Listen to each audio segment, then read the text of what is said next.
Hello and welcome. Today is Tuesday, October 9th, and if you are looking for the Smithsonian Learning Lab office hours, you're in the right place. My name is Ashley Naranjo, and I am the Manager of Educator Engagement. I'm going to pause my own video for a second. Sorry about that. And so I'm Ashley Naranjo. I'm the Manager for Educator Engagement here at the Smithsonian Center for Learning and Digital Access in Washington, D.C. If you're unfamiliar with the format of online office hours, basically on the right-hand side of the screen, there's a chat box that you can type in. I think some folks have already found that chat box over there, so feel free to type in your question at any time. You don't have to stay for the full hour, but we'd love to hear from you if you have any questions. I think we got a few email questions so far, so we'll have some examples to get started too. Wanted to go through some of the logistics real quick. So up on your screen now, you should be seeing, again, my name, Ashley Naranjo, Manager of Educator Engagement here at the Smithsonian Learning Lab. And actually, every Tuesday, someone from our staff leads these online office hours as a support to teachers and folks that just love a learning lab and want to learn more about how to use it to the best of their abilities. Like I said, every Tuesday from 4 to 5 p.m. And you can find out more about that on the Learning Lab's events page. But really we've had kind of a wide variety of questions, from recommendations on, a perfect image or video or museum resource to wanting, an orientation for the lab, or even just specific questions that you might have about how to do something or what we've seen from other teachers. So a great way to kind of find out more about how to use the lab. Like I mentioned earlier, on the right-hand side of the screen, there is a chat box, and that's where you can type your questions. So feel free to type in your question at any time. We'll kind of queue up the questions in that way, and then just go through them one by one. So if there's no questions, then we'll just kind of wait here until there is a question. So there's no specific agenda for the session. It's really just answering questions and really being that kind of live, real-time support for you all. If you're not able to use the Learning Lab, if you're not able to use the chat box on the right-hand side, you can email us at learninglab.si.edu. And so that's a great way to also ask us questions as well. And of course, if you're tweeting about your teaching experiences with the lab, we'd love to hear from you. Just last week, we had a great teacher in Pennsylvania who documented her experiences in using a pre-made collection, which is great. No need to reinvent the wheel if someone else has already created a collection that makes sense for you. And with her second graders, she looked at a series of artworks, specifically looking at a social studies unit about community. And so she looked at a series of artworks that showed both rural and urban communities, and kind of used that as a scaffolded lesson for about 2 weeks within social studies and art. And so it was a great way to kind of connect the two disciplines. So let us know if you're using the Learning Lab in your own teaching experiences. We'd love to hear from you.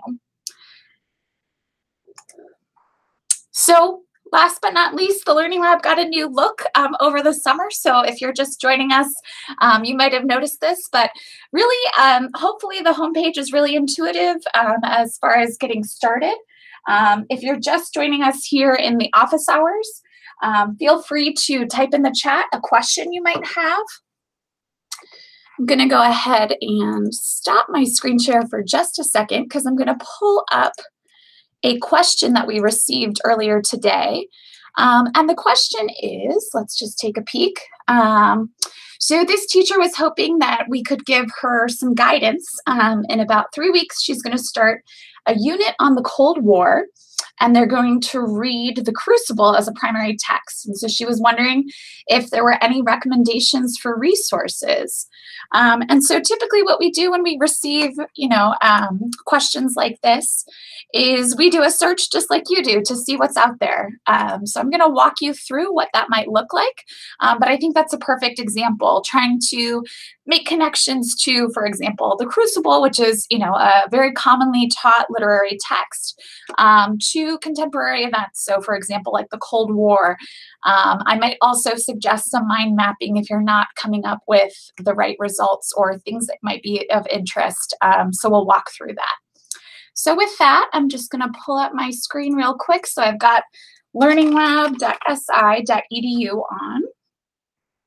And we'll screen share once again. So up on the screen is the Learning Lab homepage. If you're not familiar, in the top left, there's a search bar. And that's where I'm going to type in my first search, which would be something like Cold War.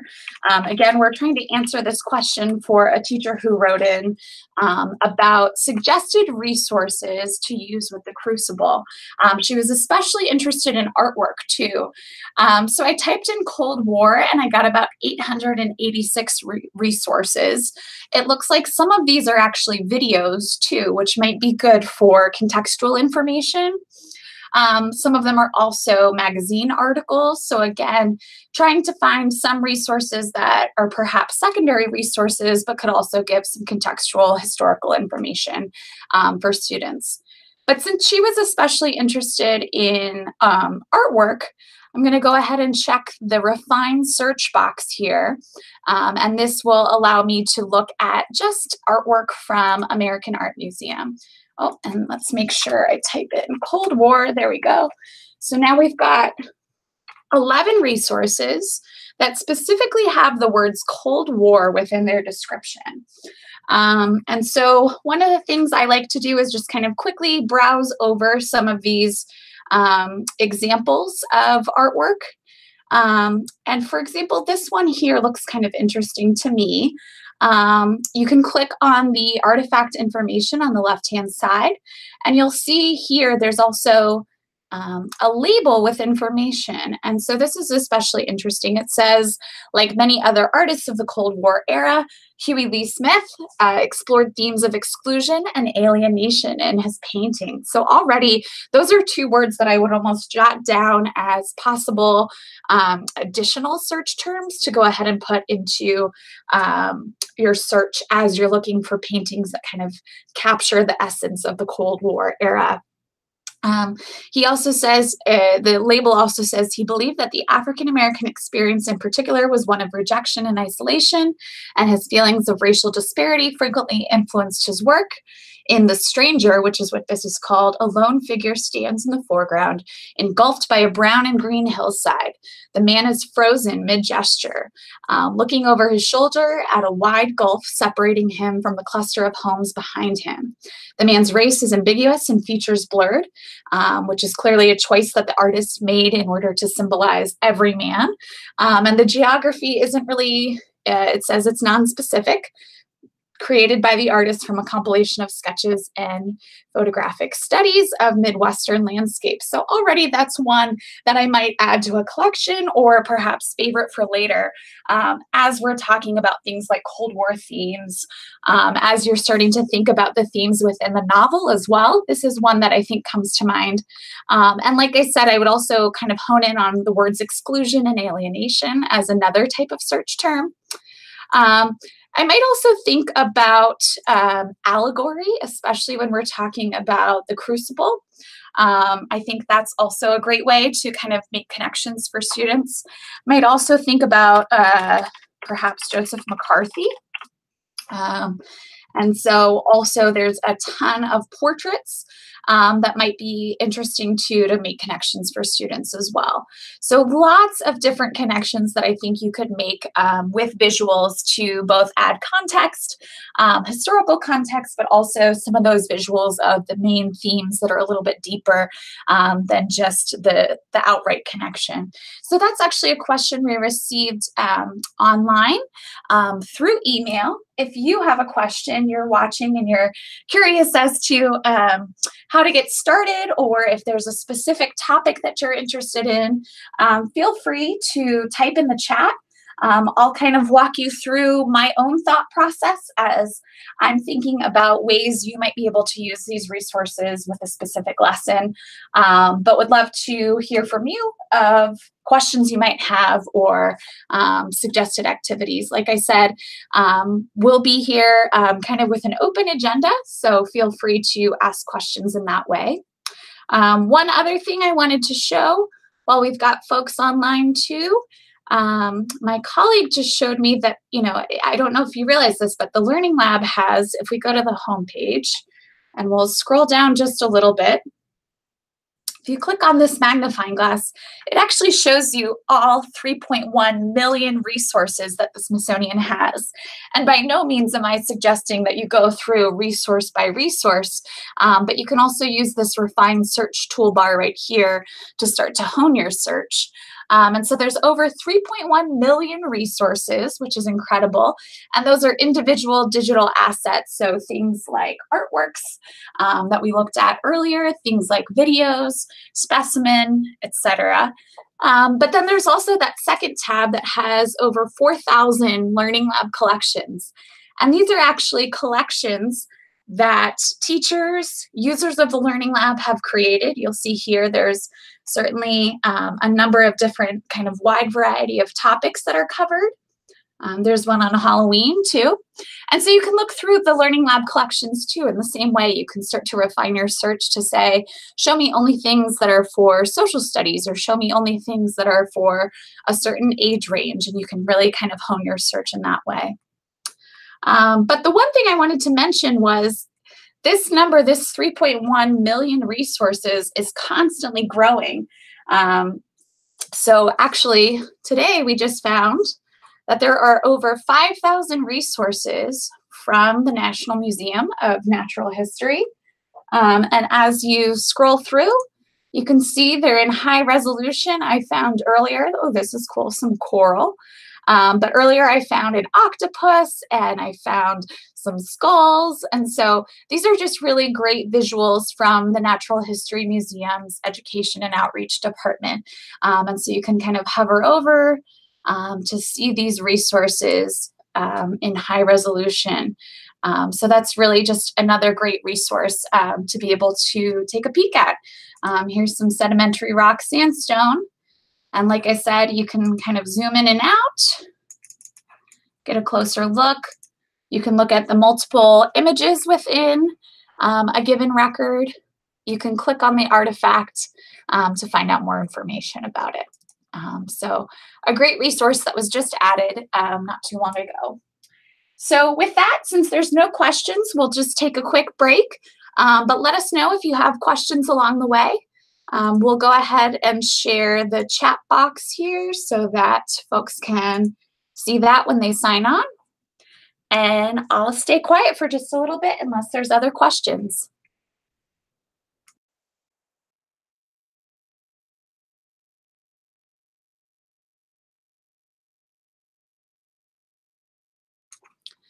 If you're just joining us, on the right-hand side of the screen, to the right of the video, or perhaps below, depending on your screen, there's a box that says Top Chat, and it says Say Something. And so that's a box where you can type in your questions.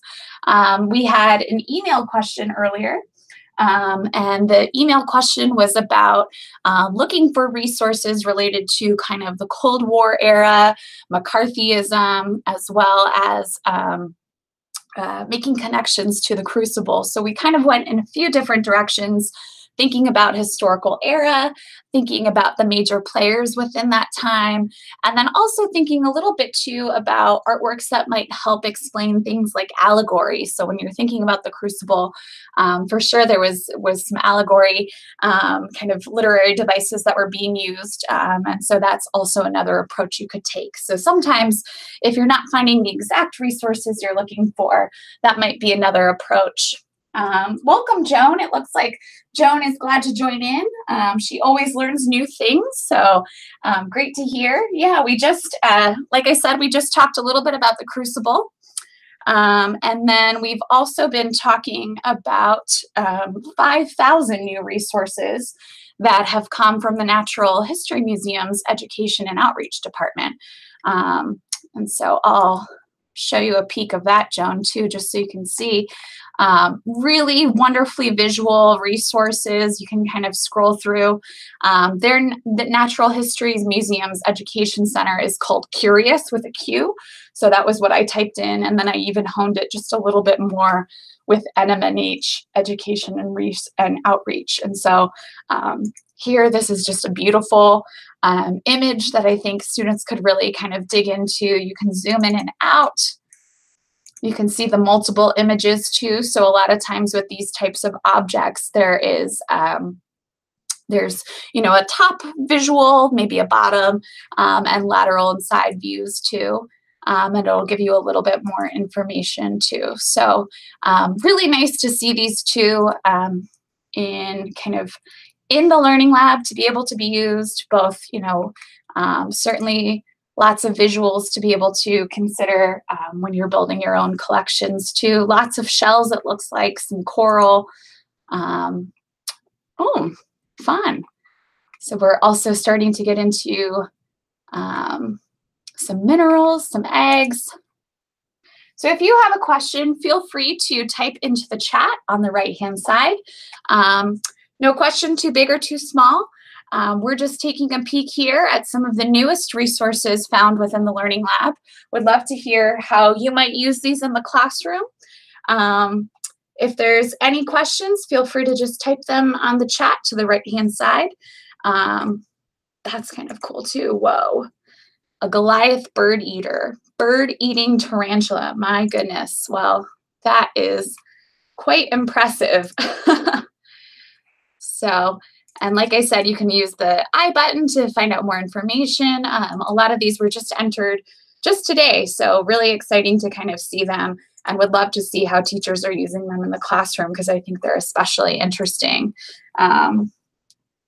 So like I said, if you just joined us, right now, we've been looking at some new resources that are just found, that were just found today on the Learning Lab, and also looking at different approaches to ways you could search within the Learning Lab, specifically around text, but also thinking about historical time and era, individuals, and even things like literary devices like allegory, for example. So thus far, we've gotten a great question via email. But if you have a question, feel free to do either email or to the right of the screen, like I mentioned. You can take a peek on the right-hand side and just type in a question there too. For now, I'll stay quiet unless anyone has questions. Oh, great. Thanks for that explanation, Ashley, about the crucible and the new NMNH outreach, seeing the examples that you're showing. Oh, great, wonderful, yeah. No, these examples are really cool. I've had a lot of fun just kind of scrolling through and getting lost within a lot of these examples. This is kind of cool too. This is a leaf insect. And so you can just see, looks exactly like a great adaptation to be used to be able to kind of camouflage.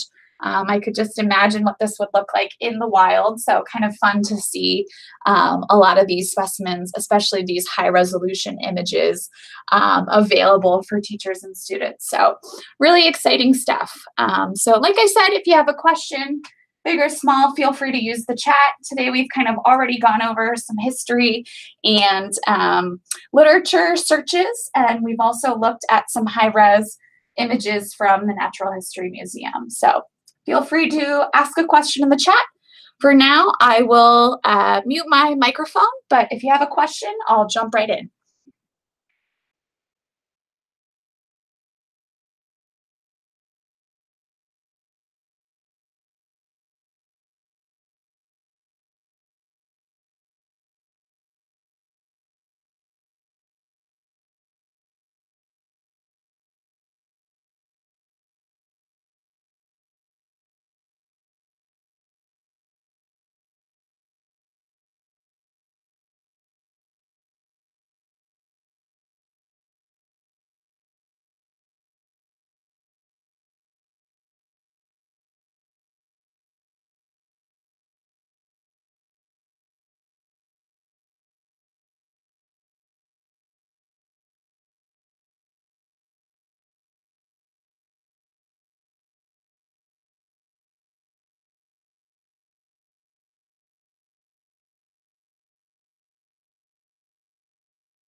So if you're just joining us, to the right of the screen, there is a chat box.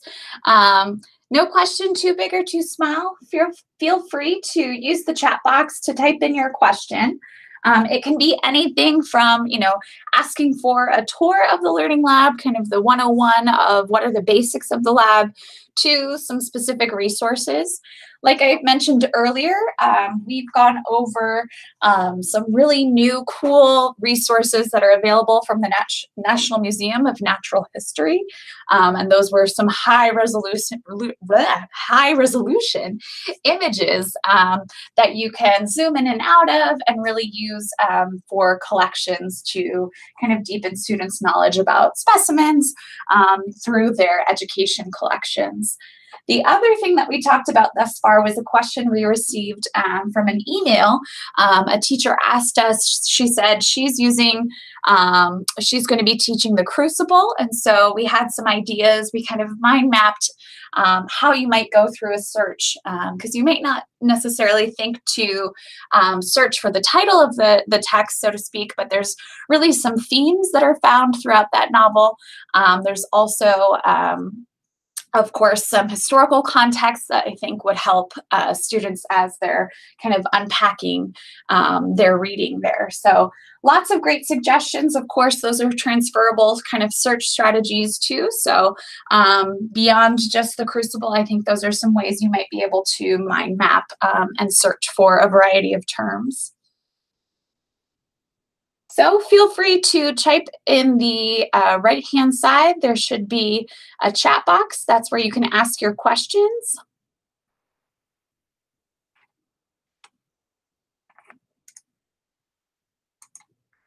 Go ahead and exit.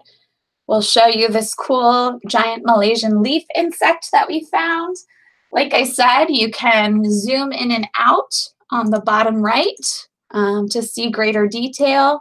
You can also see if there's multiple images. So it looks like this is both the top and bottom of the insect.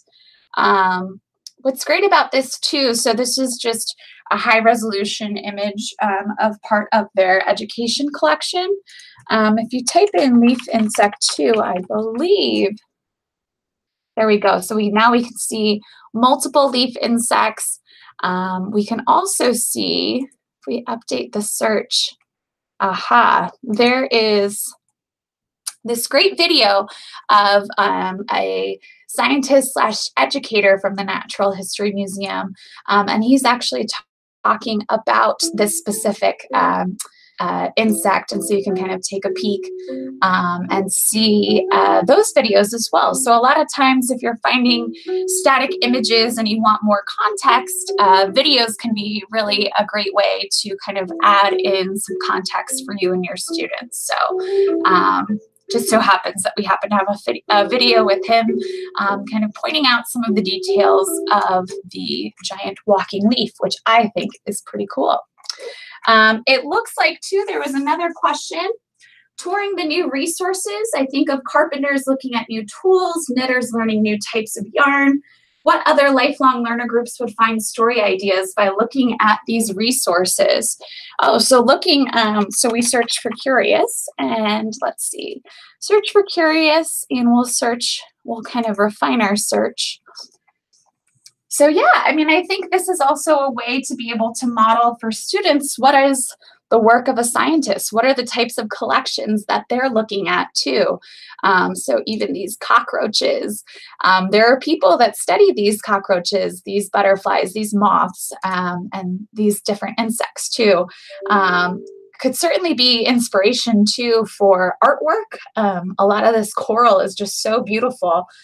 This one in particular just kind of really catches my attention. And so I think there's a lot of potential for both demonstrating other types of scientists, researchers that students might not have considered, and thinking about the collection objects that might support their research. But then also things like you mentioned, Joan, you know, being able to think about new tools or, you know, new types of yarn or fabrics, that kind of thing. I think all of that is especially important. Lots of cool inspiration for design, I'm thinking too, even just looking at some of these. It's quite the treat, Joan says, and I agree. Yeah, this has been kind of fun. This just happened today too. So as we've been kind of you know, every now and then I'll take a peek just to see what's new that I find. And it's really incredible to see the breadth of these collections as inspiration too.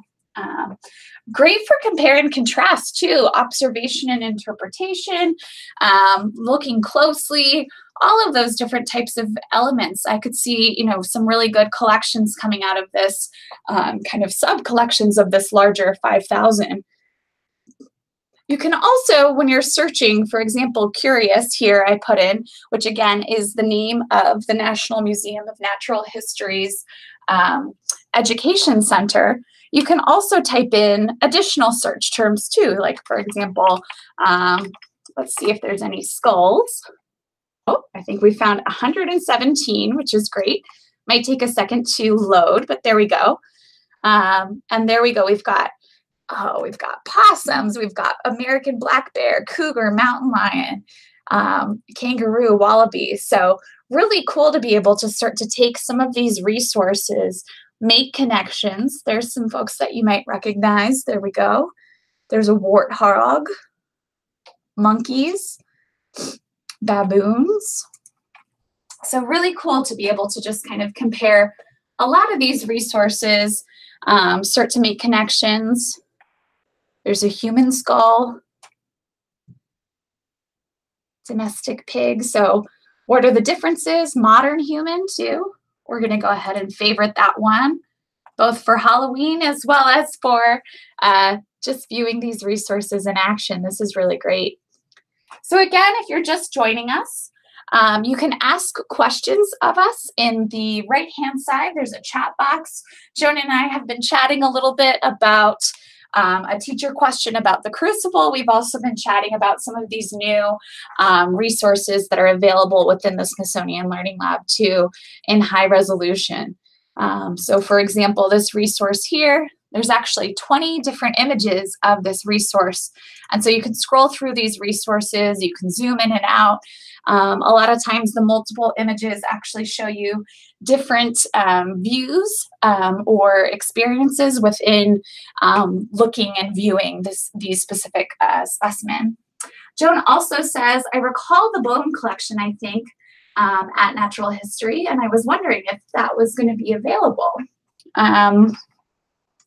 So I believe so. These are specific to the education department. So if you haven't been to Curious, certainly something to check out if you're in the Washington, D.C. area.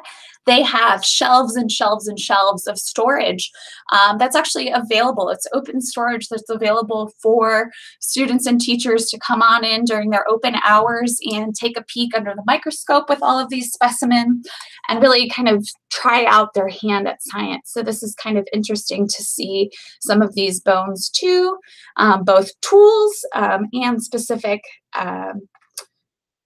examples of animal bones as well. I should say too, there's a collection that I had actually worked on with a scientist, and here you can also see these bones here. But there's a collection I worked on with a scientist when we search for bone. And we close out that. Let's see. Yep, right around here. There's an especially interesting case from the National Museum of Natural History, their anthropology unit, about a forensic case file that actually happened in conjunction with Jamestown. And so you can actually discover that too. And it kind of walks you through the mystery of what happened to this specific individual during the 17th century. So really fun to work on this together with some scientists. And what's nice is there's videos that show these resources. And so you can kind of scroll through. There's also some really high-res images too. So really great to be able to kind of pull all of this together into one Learning Lab collection and make it available for teachers and students.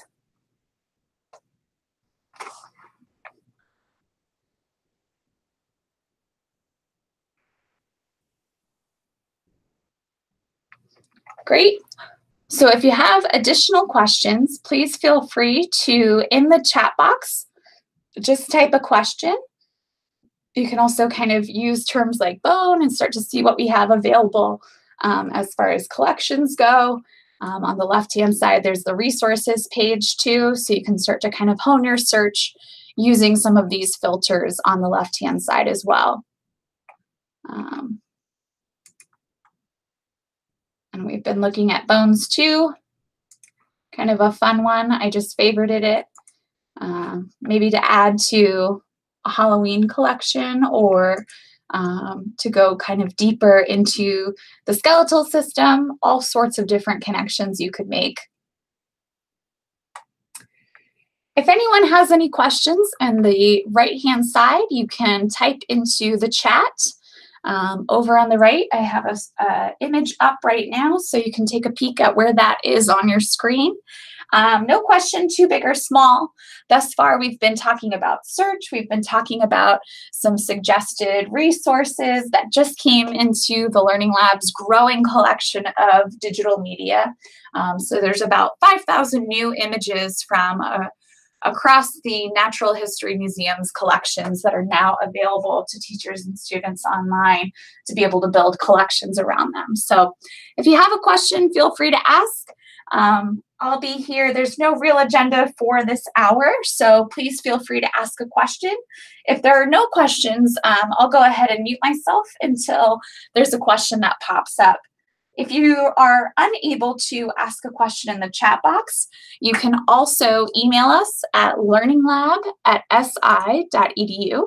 And so the format of the online office hours is pretty much just open questions, an open forum for teachers and students to be able to ask us questions. It looks like we've got a question. I'd like to ask about the search engine. I think I recall a mention about searching by allegory. Is that the case? If so, how would one search in that way? Oh, that's a great question. So I guess what I was saying is to think about different search terms, to mind map through what you're really trying to find as far as research resources. So for example, if I typed in the word allegory, are there specific artworks perhaps that might be of interest? If I start to think about additional mind mapping terms, here we can even refine our search a little bit. We can also look at some of the Learning Lab collections that exist. So here's a great example. A colleague, Phoebe, actually from the American Art Museum, she created a collection about teaching literary devices through art. So pairing artworks with a literary device to help get that point across. So for example, here's a connection she made to allegory. It's called Ship of Fools, and what she's done is added a see, think, wonder strategy. So the strategy is really, what do you see? That's observation. What do you think about that? That's interpretation. And what does it make you wonder? That's kind of what you're curious about, and kind of extensions for learning.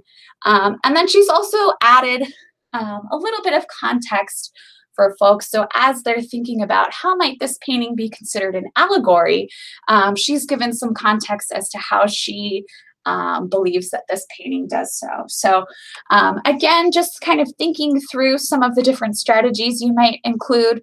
I always find that this is an especially great collection because it really connects artwork and visuals, puts kind of a visual inside students' head as they're learning about these kind of broader themes within literature, and as they're reading through content to think about, you know, what is an allegory, what is irony, what is mood. She gives two very different examples, especially here. What's interesting about these two examples is they're both called, you know, beach or scenes of American life, but they provide two very different moods when you're talking about the beach. So again, really just trying to think through all of our options as far as potential connections to a text. And so if you have any questions, on the right-hand side, there's a chat. Joan and I have been chatting for a little bit. We've been talking about text. We've been talking about great new resources that we can include. So there's a lot of resources that are available to you. There's no structure for the specific office hours. We have about 25 minutes left together. So you can use the search bar up in the right to find resources and collections. And as you scroll down, there's more information on the homepage about what you'll find in the Learning Lab, who uses the Learning Lab, some great kind of testimonials of folks that have used the Learning Lab in interesting ways. So you can kind of peek at how an educator, a curriculum developer, a librarian, museum educators like myself might use the Learning Lab.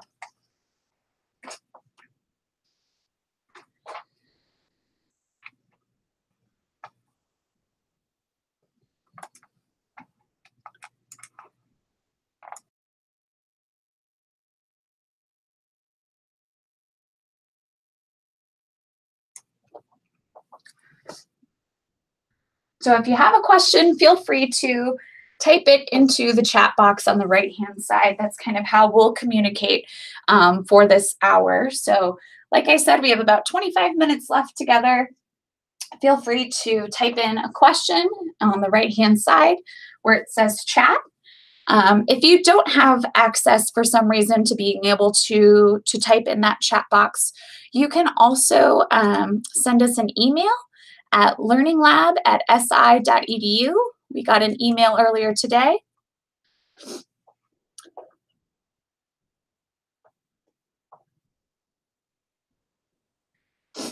So if you're watching, you can type into the chat any question that you'd like, and we can give you a tour or give you some suggestions on what you might search for.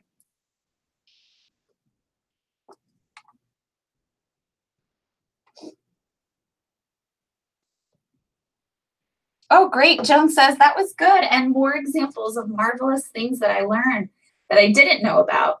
Having said that, would there be a master directory of all of the collections? That's a great point, Joan, and I'm not sure if I've showed that recently, so I will go ahead and show that as well.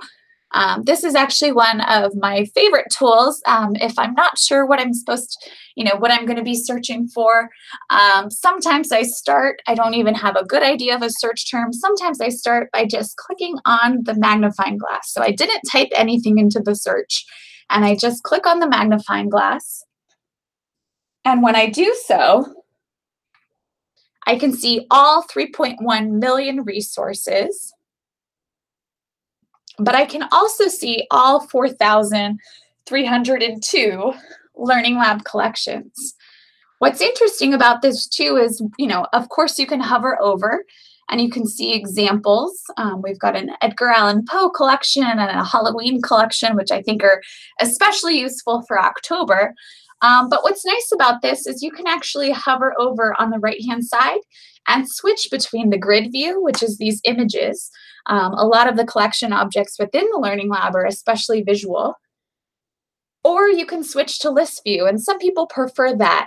That'll give you kind of a quick little synopsis of what you're being able to view within the Learning Lab collections. So right now there's over 4,000 published collections. You can also keep collections private too. So I have, a collection of just artworks that I like that's just for me and no one else. And so I keep that unpublished within my collections. But once you publish, you make it available to all Learning Lab users. And so when someone's searching for Walt Whitman, for example, they'll get this collection in their search results.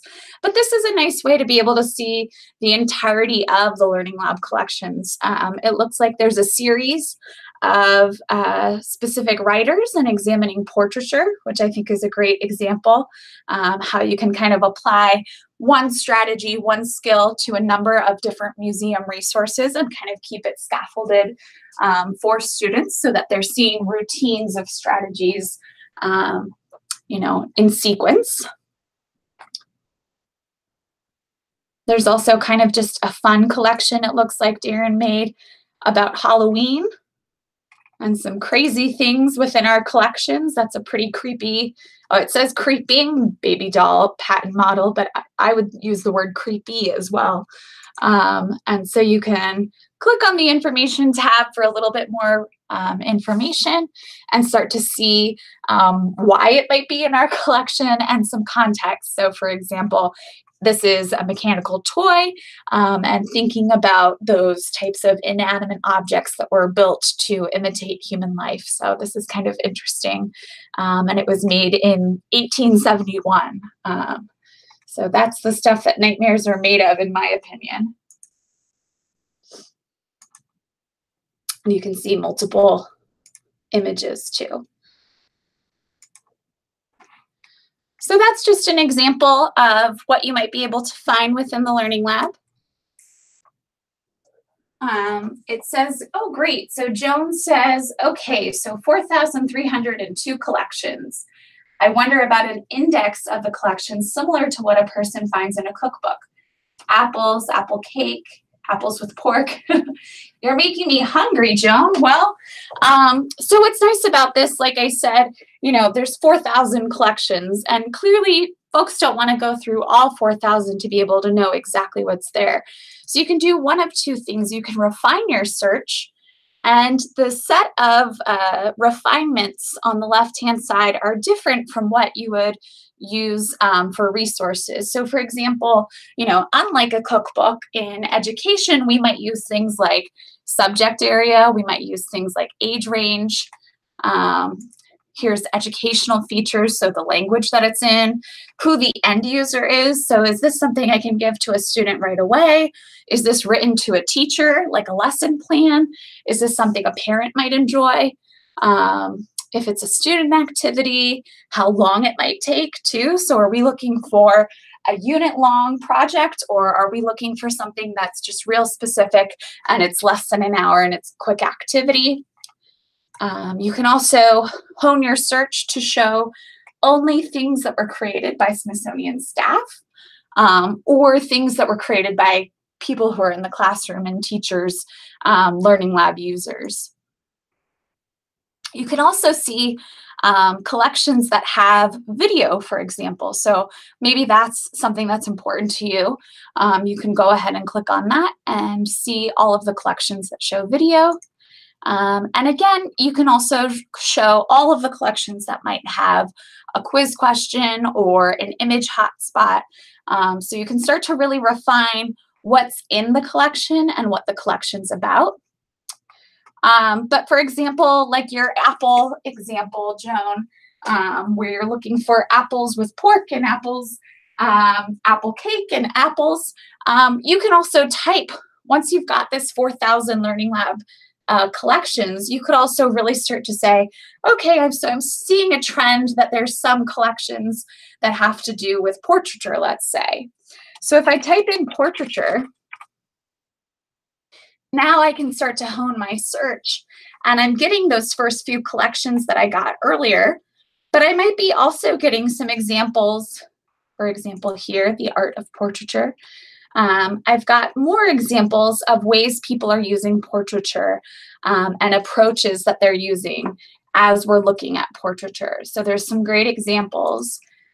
Here too, there's a collection about one specific portrait and connections to New York's Puerto Rican migration. And so some really great examples here from the National Portrait Gallery, as well as Smithsonian Education too. So connections to history and art and culture, all found within this context. Similarly, you know, portraiture is a very kind of museum term, but similarly, you could do something like the Civil War, let's say. And here we have connections, of course, to Lincoln's assassination. We have connections to Reconstruction, but we also have things like Civil War uniforms. And so this looks like this is actually a collection, a topical collection, so it's thematic, and it's the Union uniforms, and you can see here the Confederate uniforms, photographs, lithographs. So she's done a nice job here of pulling in things that are specifically relevant to Civil War uniforms. So looking specifically at those uniforms, there's also abolitionists over here. Tangible material from the Civil War. So I think this is an interesting way to kind of go through a search, Joan, because I agree with you. I think the 4,000 collections is certainly a lot to be able to go through. But if you start to hone your search in this way, it might be a little bit more manageable. And again, here's a collection, African Americans and the Civil War, from the National Museum of African American History and Culture. And so here, it looks like they're looking at a lot of documents, a lot of artifacts and photographs. So you can start to make connections in that way with some broader types of search terms too. But all of this, basically, the search is just as good as the metadata or the information, the descriptive information that a person includes. So if they don't have those descriptive words in their, either their title or their collection description, then unfortunately we might miss out on some of that great work. So that's why it's so important to have good metadata or that descriptive information telling other teachers and other folks that are interested what your collection's about, so that when they're searching, for example, for Civil War, they'll find those uniforms, they'll find those photographs. So just a great way to kind of use the tool to its best potential by thinking through some of those search terms in ways that are both thematic, topic areas, medium, like portraiture that we looked at earlier. So hopefully that was helpful, Joan. I love your connection to the index in a cookbook. Like I said, it makes me a little hungry. We've got about 15 minutes left within our online office hours. So if you have a question, please feel free to type it into the chat box. We've pretty much hit every subject area at this point. I think we've gone through some history, we've gone through some literature, we've looked at natural history specimens. So feel free to type in the chat if you've got a question for us. No question too big or small. We can go through the Learning Lab. We can help you find a specific resource if you're looking for something specific. Just let us know. So it's been fun to kind of catch up with Joan. She's asked a few questions that you can see on the right-hand side of the chat. So if you have a question too, feel free to jump in and we'll try to help you out, giving you some suggestions on how to get started with the lab.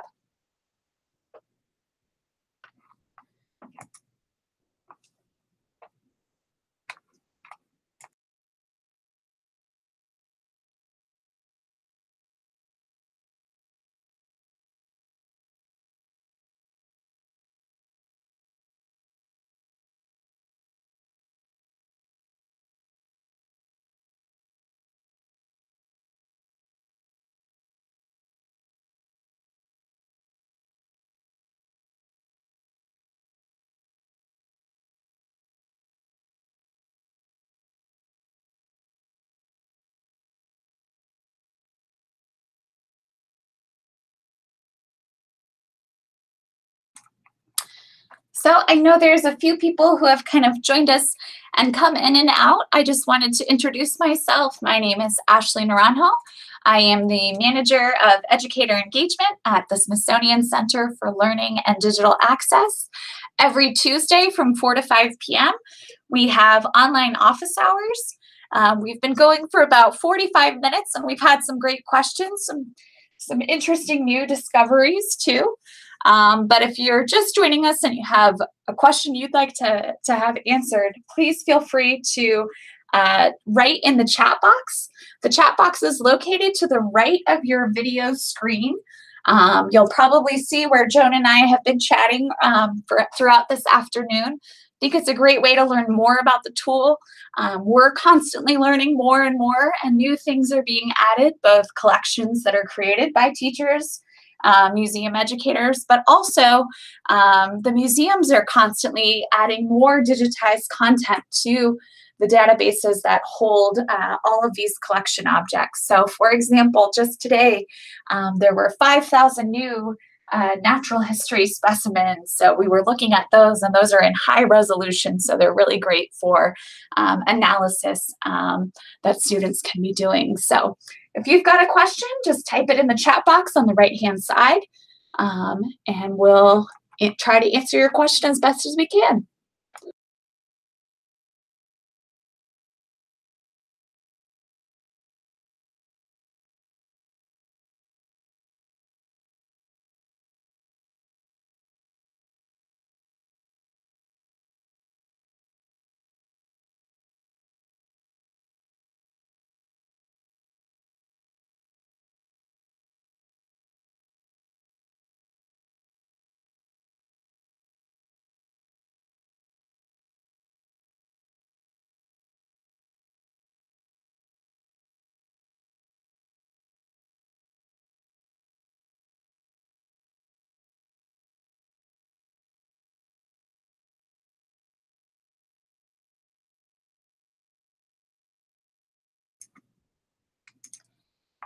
Hi, folks. If you're just joining us, my name is Ashley Naranjo. I'm the manager for educator engagement at the Smithsonian Center for Learning and Digital Access.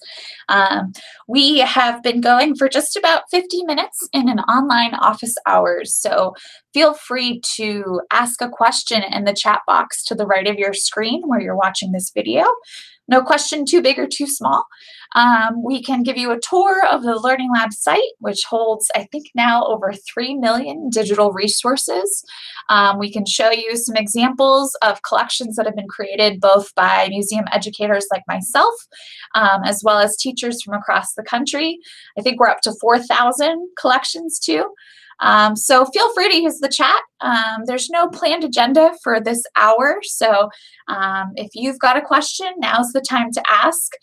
These also happen every Tuesday at 4 p.m. So it's a great way to kind of get to know the tool, learn something if you're kind of just listening in to hear what other teachers' questions are. Joan is a pro at asking questions, and she and I have kind of discovered and unearthed some great suggestions of ways that teachers can use this tool, but not just teachers, lifelong learners, people that are interested in what the Smithsonian has to offer digitally. So it's been a great conversation thus far. We'd love to hear from you as well. So in the chat box on the right-hand side, that's where you can type your questions. If you don't have a question for us today, no problem. You can come back next week too. We host these office hours every Tuesday from 4 to 5 p.m. Eastern time. And that's a great way to kind of get used to the tool and hear from other teachers about how they might be using it. So I'm going to share my screen so that folks can see how to ask a question. And I'll take a peek to see if anyone's got any questions in the right-hand side of the box. It looks like we've got some new participants. So again, if you've got a question, feel free to include it in the chat.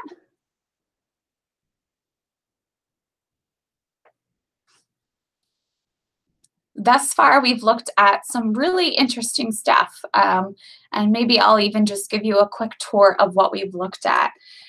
We talked about the Civil War, and so we talked about both resources that are available, ways you can hone your search. And so when I talk about resources, as you can see, I'm talking about things, everything from artifacts to documents. If you scroll here too, we've got videos. So if you refine your search and you update it, the search will then provide you with just video resources, for example. So just, secondary sources, primary sources. So especially as students are doing historical research, that sort of thing, they can take a peek. My screen might have timed out, so we'll start our search over. Apologies for that. We've been chatting for just about an hour, so a great way to get started. And it looks like my screen might be timing out just a little bit. Like I said, you can use the chat box to the right of the video on YouTube. So that's where you can ask a question. Online office hours, just a quick reminder, we'll probably finish up in just about 5 minutes. But the office hours happen every week, so hopefully this works for your schedule. Tuesdays from 4 to 5 p.m. Eastern. You don't have to come for the whole hour. You certainly can join us for the whole hour. I know I learn a lot from just hearing everyone else's questions and kind of starting to think about things differently, whether or not it was my original question or not. And then, if you are tweeting about your teaching experience too, a great place to find out more information is through the Smithsonian Learning Lab Twitter account. So that's a great place to be able to learn about both ways that museum educators are using the Learning Lab, but then also learn about how other teachers across the country are using it, or lifelong learners too. Just today we started to look at over 5,000 resources from the Natural History Museum. We've looked at some examples of ways that teachers have used collections for historical context. So lots of different examples that can certainly be useful. It looks like the Learning Lab might be down for just a second, so I'm going to switch over to show you, just kind of give you a peek at Twitter. And we'll look at the Smithsonian Learning Lab Twitter handle too, just to show you kind of the breadth of what you might find. We've got National History Day suggested collections. Darren just tweeted a great example of some skulls that are in our collection that you can now find within the Learning Lab. I was talking about metadata. This is a promoted tweet. There we go. There's some more of these collections that I was referring to. And this is a great example too, I'll pull it up on the screen, of when you're pulling up a collection, what you'll be seeing. So you'll see the search, you'll see the collection title, author. There's usually a description. You can also choose to copy your collection, assign it to students. So if your students have a Learning Lab account, these collections and these quizzes can be assigned to your students. You can favorite or bookmark it. You can share it being, via social media, for example, but you could also share it by embedding a collection or a resource onto another website. You can cite the collection, and that was something that teachers and librarians shared with us. They really thought was important as they're helping to cultivate, digital citizens. They wanted to make sure that students were aware of how to properly cite these types of new digital resources. And then the last button also demonstrates that there's a user-created quiz. So in addition to whatever the visual resource is, there's also the ability to be able to annotate or add quizzes, that sort of thing. So this is just a great image to kind of diagram to be able to demonstrate what a collection might look like. So with that, I wanted to thank everybody. It's been just about an hour. My name is Ashley Naranjo, Manager of Educator Engagement. And in 2 weeks, I'll be joining you for another office hours. Next week, my colleague Darren Milligan will be joining us again. And so if you have questions for him, you can certainly type in the chat box on the right-hand side. All of the events are listed on our homepage, so you can see when the next office hours is. We had some really great questions today. We got to look at some great resources and collections. And so with that, I'm going to leave you, but hope to see you next week. Thanks so much.